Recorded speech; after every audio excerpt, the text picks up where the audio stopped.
Bonjour Internet, aujourd'hui tu vas apprendre à représenter un vecteur vitesse. Tu assistes à ce magnifique virage que tu décides d'étudier. Pour cela, tu vas faire une chronophotographie, c'est-à-dire que tu vas prendre une photo de la voiture vue du dessus à intervalles réguliers.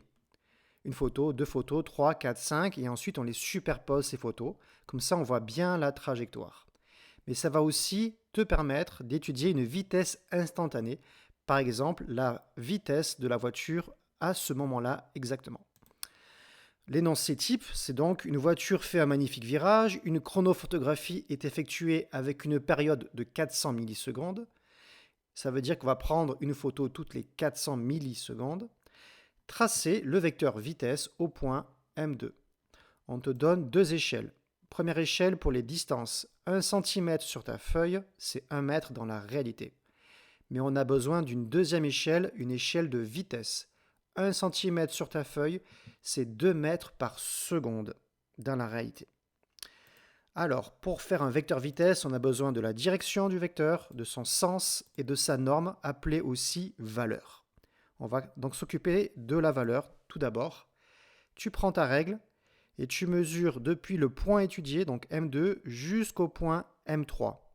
Et tu trouves donc 1,5 cm par exemple. Ça, c'est la mesure avec ta règle. Il faut ensuite mettre à l'échelle.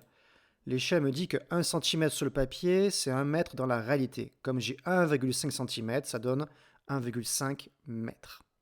Maintenant, je peux calculer la vitesse.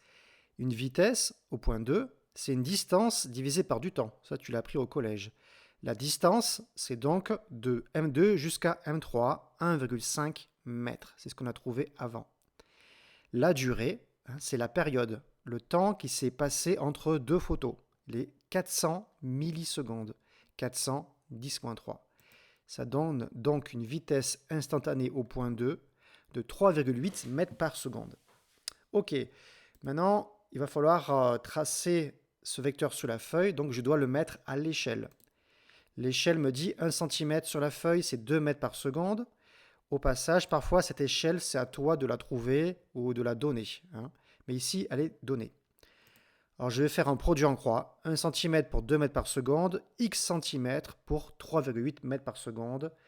Donc, la taille de mon vecteur, ça va être 1 fois 3,8 divisé par 2. Ça donne 1,9 cm. Ok, je prends ma règle et je vais tracer le vecteur. Alors, pour la direction, c'est la tangente à la trajectoire. Ok, vous voyez, j'ai fait une tangente. Le vecteur, il est tangent à la trajectoire. Ça, c'est la direction. Pour le sens, c'est vers la droite. Et la longueur, la norme, c'est ce qu'on vient de calculer jusqu'à maintenant. Et voilà, j'ai donc tracé le vecteur vitesse, la vitesse instantanée, quand la voiture est au point 2. Voilà, allez, bon courage.